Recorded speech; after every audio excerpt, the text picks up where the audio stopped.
ஓர் நாள் இரவு ஆத்தங்கரையோரமா ரங்கையா தனியா உட்காந்துக்கிட்டு தேம்பி தேம்பி அழுதுகிட்டு இருந்தான்.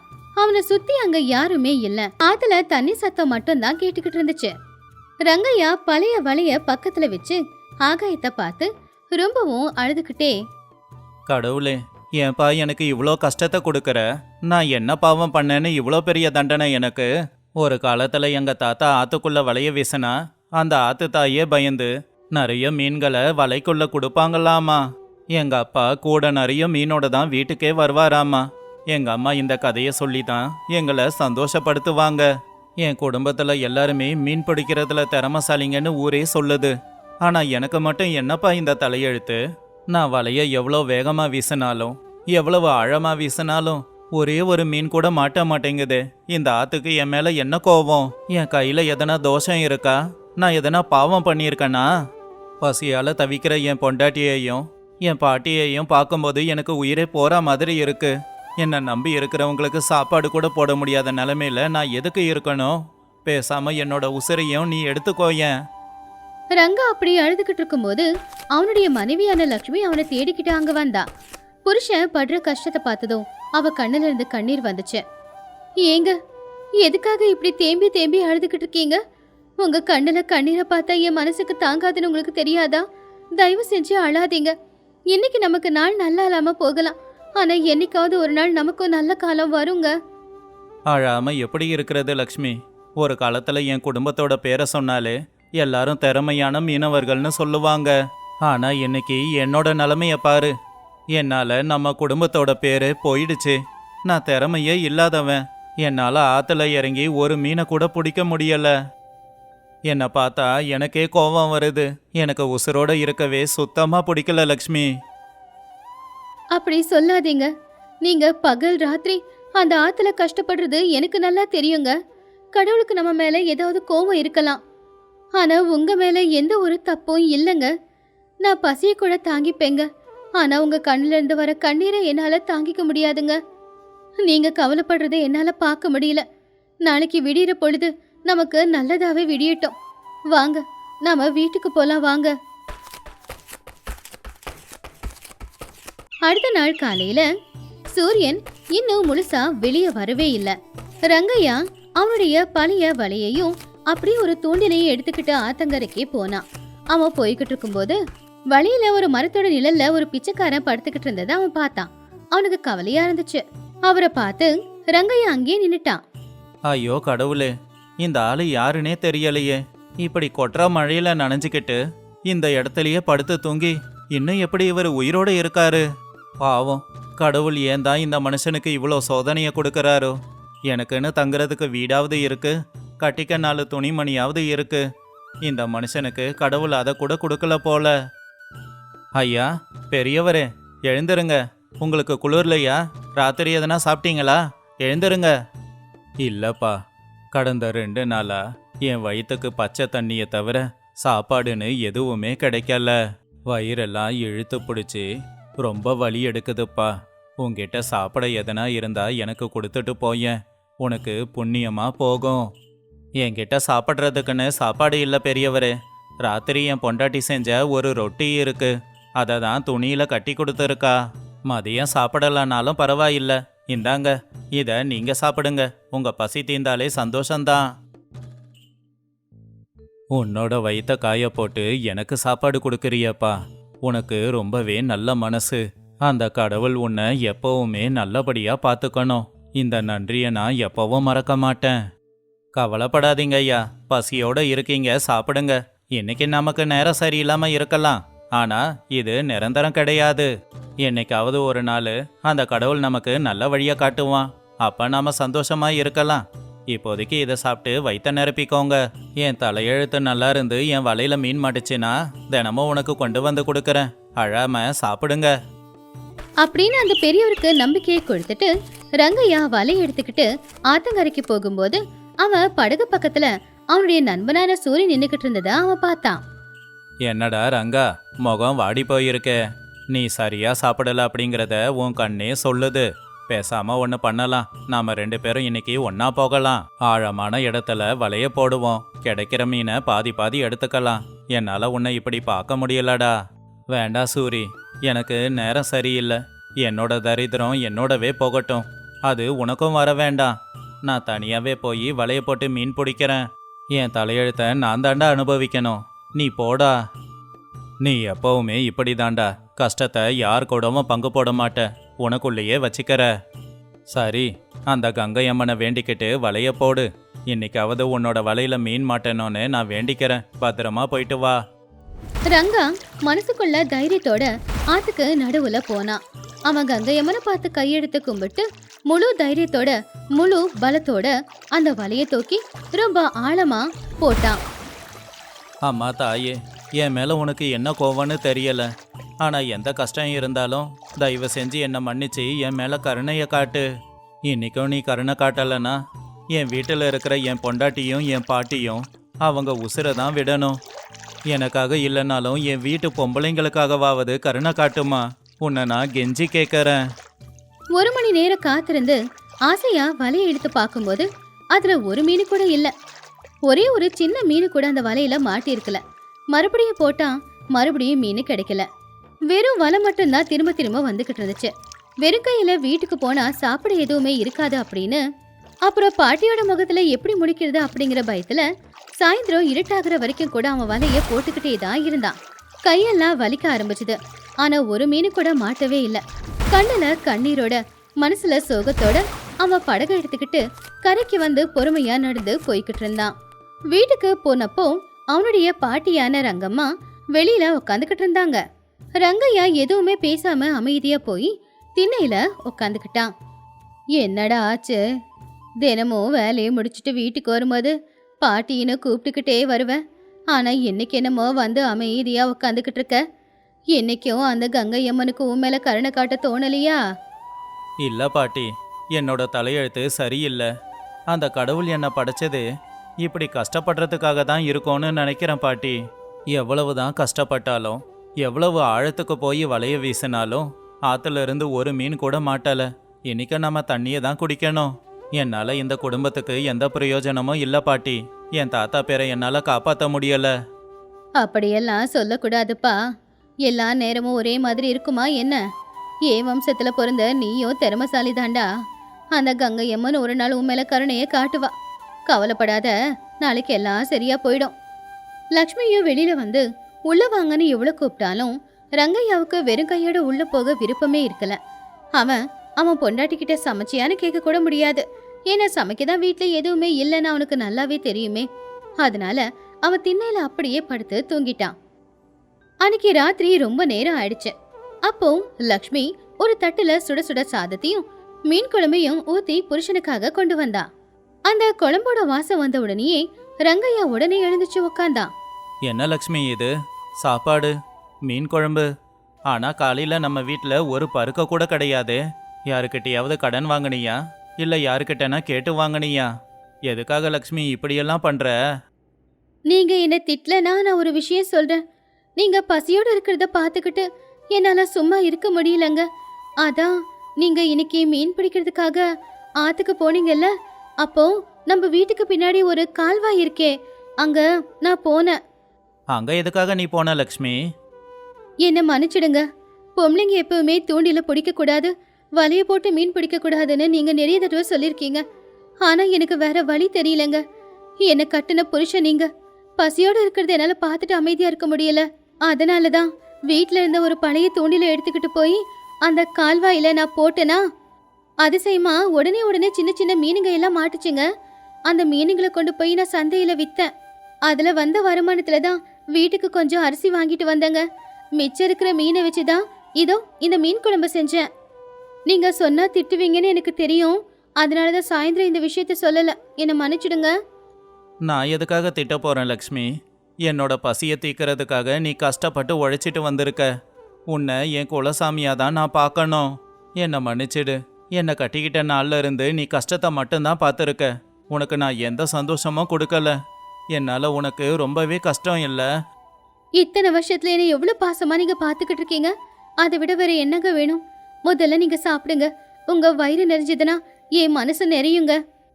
அடுத்த நாள் காலையில ரங்கையா எப்பவும் போலவே படகுல மீன் பிடிக்கிறதுக்காக போகும்போது லக்ஷ்மி அவன் பின்னாடியே வந்து அந்த படகுல ஏறி உட்காந்துக்கிட்டா. நீ எதுக்கு லக்ஷ்மி படகுல உட்காந்துக்கிட்டு இருக்க? வீட்டுக்கு போ. இன்னையில இருந்து நானும் உங்க கூட மீன் பிடிக்கிறதுக்காக வரேங்க.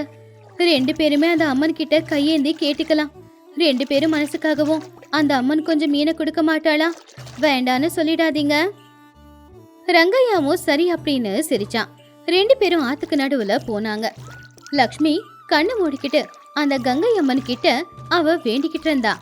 கொஞ்ச நேரத்திலேயே அந்த வலை ரொம்ப கனமா மாறுச்சு. அத பார்த்து ரங்கா ரொம்பவுமே ஆச்சரியப்பட்டான். அந்த வலையை இழுக்க அவனால தனியா முடியவே இல்ல.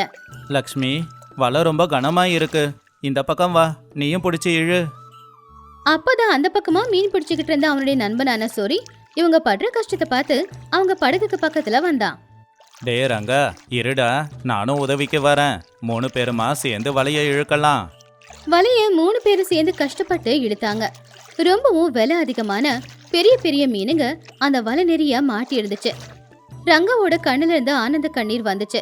படகுல எங்க பார்த்தாலும் ஒரே மீனுங்க தான். 2 பேரும் சந்தோஷமா அந்த மீனுங்களை எடுத்துக்கிட்டு சந்தையிலேயே பெரிய மீன் வியாபாரியான சுப்பைய கிட்ட கொண்டு போனாங்க. டே ரங்கா, நம்ம ஊர் ஆத்தலையா இவ்வளோ பெரிய மீனெல்லாம் கிடைச்சது? இது ரொம்ப பெரிய விஷயம்தான். நீயும் ரொம்ப பெரிய திறமசாலி தான். இத்தனை நாளா எங்க ஒளிஞ்சுக்கிட்டு இருந்த? இந்த மீனுக்கு மார்க்கெட்ல நல்ல விலை கிடைக்கும். சரி, இந்தா, இதுக்கு நான் 50,000 ரூபாய் கொடுக்கறேன். எல்லாம் அந்த கங்கை அம்மனோட கருணையும் என் பொண்டாட்டியோட அதிர்ஷ்டமும் தாங்க ஐயா. இத்தனை நாளா கஷ்டப்படுத்தின அந்த கங்கை அம்மன் தான் இன்னைக்கு எனக்கு அள்ளி கொடுத்துருக்கா. நன்றிங்க ஐயா. ரங்கா நடந்து போகும்போது அவனுடைய பொண்டாட்டிய திரும்பி திரும்பி பார்த்துக்கிட்டே போய்கிட்டு இருந்தான். வீட்டுல அவங்க பாட்டி ரங்கம்மா சந்தோஷமா காத்துக்கிட்டு இருந்தாங்க. லக்ஷ்மி, நீ எனக்கு கிடைச்ச பெரிய வரம் அப்படிங்கிறத இன்னைக்கு நான் தெரிஞ்சுக்கிட்டேன். நீ படகுல காலை வச்சியோ இல்லையோ, எனக்கு நல்ல நேரம் ஆரம்பமாயிடுச்சு. இனிமே எப்பவுமே நான் மீன் பிடிக்க போகும்போது நீ நிச்சயமா என் கூட வரணும். அதெல்லாம் ஒண்ணும் இல்லைங்க. நீங்க தானே சொன்னீங்க நேத்து வழியில பார்த்த பிச்சைக்காரனுக்கு உங்ககிட்ட இருக்கிற சாப்பாடை கொடுத்தீங்கன்னு. கங்கை அம்மன் அதை கவனிச்சிருக்க மாட்டாங்களா? உங்க வயிற்று காய போட்டு அவங்களுக்கு நீங்க சாப்பாடு கொடுத்தீங்களே, அதுக்காக கங்கை அம்மன் இன்னைக்கு உங்களுக்கு வரம் கொடுத்துருக்காங்க. இங்க பாருங்கப்பா, எப்பவுமே பொறுமையா இருந்தா அந்த கடவுள் நம்ம மேல கருணைய காட்டுவாரு. அவசரமா வாழ்க்கையில ஜெயிக்கணும்னு நினைக்க கூடாது. எவ்வளவு கஷ்டம் வந்தாலும் பொறுமையா இருந்தா என்னைக்காவது ஒரு நாள் நாம வாழ்க்கையில நிச்சயமா ஜெயிப்போம். ஆமா பாட்டி, இனி நான் கவலைப்பட மாட்டேன். என் பக்கத்துல என் பொண்டாட்டி லக்ஷ்மி இருக்கிற வரைக்கும் நான் தோக்க மாட்டேன். அன்னையிலிருந்து ரங்கையா லக்ஷ்மி 2 பேரும் சேர்ந்துதான் ஆத்துக்கு ஒன்னாவே போய்கிட்டு இருந்தாங்க. அவங்களுக்கு அந்த ஆறு நிறைய மீனுங்களை கொடுத்துக்கிட்டு இருந்துச்சு. அந்த பெரியவருக்கு வாக்கு கொடுத்தபடியே ரங்கையா என்னையில இருந்து சம்பாதிக்க ஆரம்பிச்சானோ அன்னையில இருந்து அந்த வயசானவருக்கு வயிறார சாப்பாடு போடவும் ஆரம்பிச்சான். எப்பவும் போலவே சூரி ரங்கையாவுக்கும் லக்ஷ்மிக்கும் எல்லா வகையிலுமே உதவியா இருந்தான். அப்படி அந்த குடும்பம் ரொம்ப சந்தோஷமான ஒரு வாழ்க்கைய வாழ்ந்துகிட்டு இருந்துச்சு. அது தர்மபுரம் அப்படிங்கிற கிராமம். ஊர் எல்லையில இருக்கிற ஒரு சின்ன குடிசையில சூரியாவும் அவனுடைய மனைவி பார்வதியும் வாழ்ந்துகிட்டு இருந்தாங்க. அவங்களுக்குன்னு இருக்கிறது அந்த வீடு மட்டும்தான். அது போக ஊரோட பெரிய சாலையை ஒட்டி இருக்கிற 7 ஏக்கர் வறண்ட பூமி தான் இருந்துச்சு. அதுல விளைச்சல் எதுவுமே விளையாது. எப்பவுமே முள்ளுச்செடி தான் வளர்ந்து கிடக்கும். சூரையா தினமும் கூலி வேலைக்கு போய் 10 ரூபாய் கொண்டு வந்தாதான் அவங்க வீடே நடக்கும். திடீர்னு ஒரு நாள் சாயந்தர நேரம் ஆகாயத்துல இருக்கிற மேகங்கள் எல்லாமே மேகமூட்டமா மாறி மழை சோன்னு பெய்ய ஆரம்பிச்சுது. அப்போ சூரையா அவன் வீட்டு வாசல்ல நாளைக்கு சமைக்கிறதுக்கு தேவையான விறகு கோடாலிய வச்சு உடைச்சுக்கிட்டு இருந்தான். பார்வதி திண்ணையிலேயே உட்காந்துக்கிட்டு ராத்திரிக்கு தேவையான சாப்பாடு தயார் பண்ணிக்கிட்டு இருந்தா. அப்போ அவங்க வளர்க்குற ஒரு சேவல் கூட அவங்க வீட்டை சுத்தி மழையில விளையாடிக்கிட்டே நனைஞ்சுக்கிட்டே இருந்துச்சு. அந்த மழையில சேரா இருக்கிற வழியில நடந்துக்கிட்டு ஒரு ஆள் அவங்க வீட்டுக்கு வர்றத சூரையா பார்த்தான். அவருதான் பத்ரையா. அவர் ஒரு பட்டு வேட்டியை கட்டிக்கிட்டு சிலுக்கு ஜுப்பாவை போட்டுக்கிட்டு தோல்ல ஒரு துண்டு போட்டுக்கிட்டு ஒரு கையில கொடையையும் இன்னொரு கையில ஒரு பெட்டியையும் பிடிச்சுக்கிட்டு வந்தாரு. அடியே பார்வதி, கொஞ்சம் அங்க பாரு. இந்த மழையில யாரோ பெரியவரு நம்ம குடிசையை நோக்கி வராரு. யார் அவரு? என்னடா சூரையா, நான் யாருன்னு தெரியலையா? உங்க அப்பாவுக்கு மருமகன், உனக்கு மாமன். என் பேரு பத்ரையா. உங்க கல்யாணத்துக்கு வந்தது, அதோட இப்பதான் வரேன். அட, நீங்களா மாமா? எனக்கு திடீர்னு அடையாளமே தெரியல. என்ன மாமா இந்த நேரத்துல மழையில நனைஞ்சுக்கிட்டு? பார்வதி, மாமாவுக்கு துடைக்க துண்டு கொண்டு வந்து கொடு. வாங்க மாமா, திண்ணையில வந்து உக்காருங்க. கும்பிடுறேன்னு. பரவாயில்லையே, இந்த ஏழையோட வீட்டுக்கு வரணும்னு உங்களுக்கு தோணி இருக்கு? அடடே, இதுல என்னம்மா தங்கச்சி இருக்கு? பணக்காரனா இருந்தா என்ன, ஏழையா இருந்தா என்ன? நான் பட்டணத்துல இரும்பு சாமா வியாபாரம் பண்றேன். லட்ச லட்சமா பணம் சம்பாதிக்கிறேன். பெரிய வீடு, கார் எல்லாம் இருக்கு. என்ன இருந்து என்ன புண்ணியம்? நம்ம ஊர்ல கிடைக்கிற அமைதி அங்க கிடைக்குமா? அதனால தான் 2 நாளைக்கு என் மருமகன் வீட்டுல தங்கிட்டு போலான்னு வந்திருக்கேன். இங்க தான் எனக்கு நிம்மதியா இருக்கு. சூரையாவும் பார்வதியும் அதை கேட்டு ரொம்பவும் சந்தோஷப்பட்டாங்க. அவ்வளவு பெரிய பணக்காரர் அவங்க குடிசை வீட்டுக்கு வந்தது அவங்களுக்கு பெருமையா இருந்துச்சு. அன்னைக்கு ராத்திரி பார்வதி இருக்கிறத வச்சே சமையல் செஞ்சு கொடுத்தா எல்லாருமே சாப்பிட்டாங்க. பத்ரையா எதுவும் சொல்லாம சாப்பிட்டாரு. ஆனா அடுத்த நாள்ல இருந்தே பத்ரையாவோட உண்மையான குணம் என்னங்கிறது தெரிய வந்துச்சு. சூரையா, பட்டணத்துல காலையில இட்லி தோசைன்னு நெய் போட்டு சாப்பிட்றது வழக்கம். ஆனா இங்க எதுவும் கிடைக்காதுல்ல. சரி சரி, எனக்கு மதியத்துக்கு நல்லா நாட்டுக்கோழியை பிடிச்சி குழம்பு வைக்க சொல்லு. பட்டணத்துல பிராய்லர் கோழியை சாப்பிட்டு நாக்கு செத்து போச்சு. நம்ம ஊருக்கு வந்தாதான் நாட்டுக்கோழி குழம்பெல்லாம் சாப்பிட முடியும். ஆ சரிங்க மாமா. நீங்க நாட்டுக்கோழி குழம்பு வேணும்னு சொன்னதுக்கப்புறம் முடியாத நான் சொல்ல போறேன். நீங்க பெரிய மனுஷன், எங்க வீட்டுக்கு வந்த கடவுளு. பாவம் சூரையா அவன் கிட்ட இருக்கிற 10 ரூபாயும் எடுத்துக்கிட்டு பக்கத்து வீட்டு ரங்கைய கிட்ட 20 ரூபாவை கடன் வாங்கிக்கிட்டு அந்த பணத்தை வச்சு போய் ஒரு நாட்டுக்கோழிய வாங்கிக்கிட்டு வந்தான்.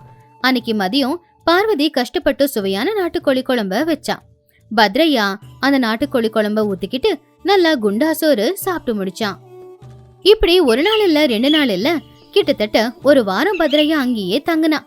பத்ரையா ஒரு நாள் கூட காய்கறி சாப்பாடு சாப்பிடவே மாட்டான்.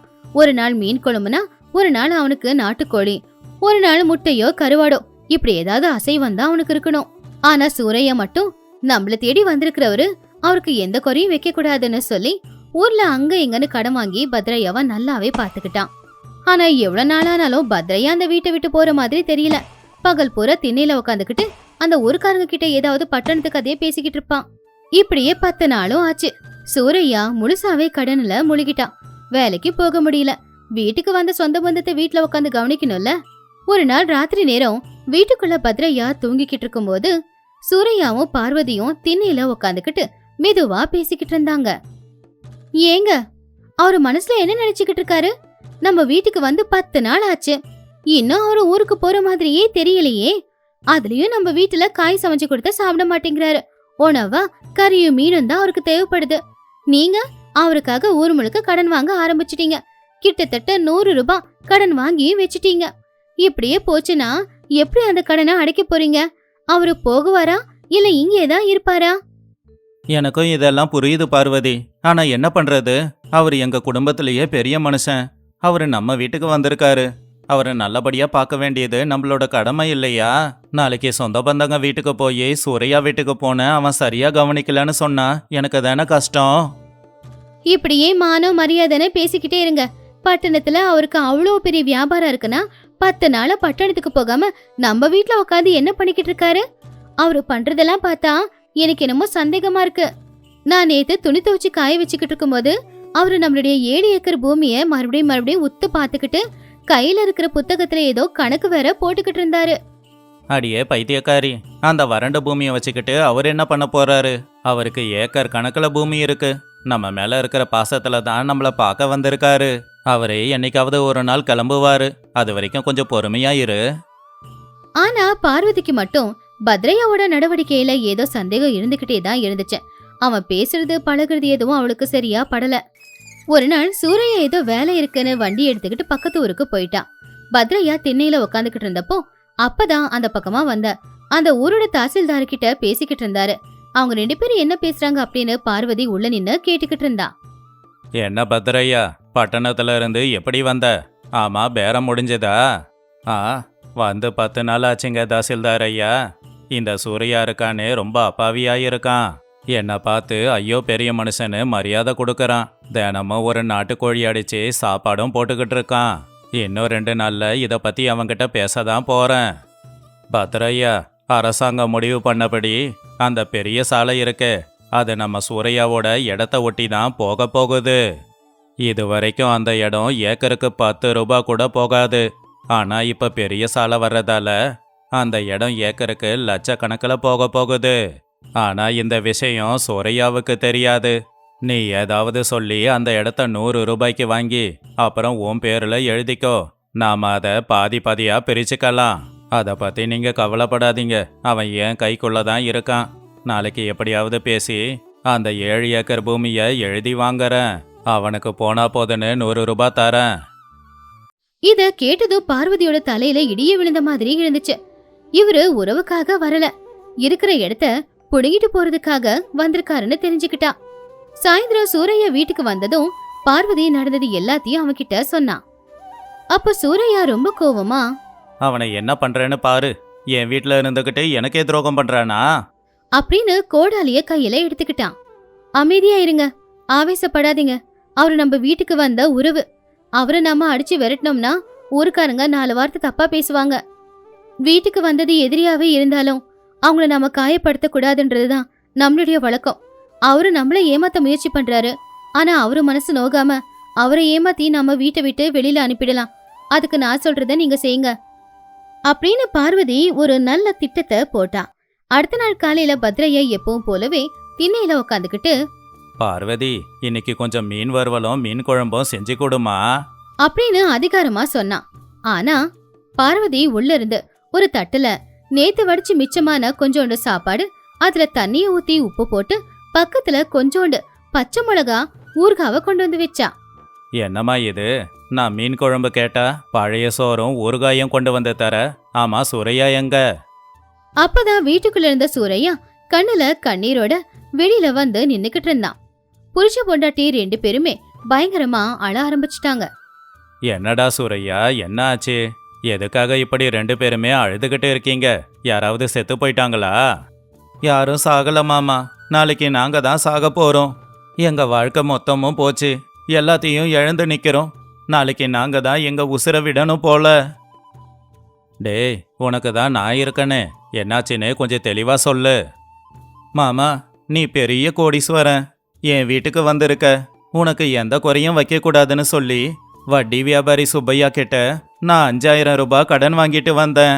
அந்த பணத்துல தான் உனக்கு தேவையான எல்லாத்தையும் செஞ்சு கொடுத்தேன்.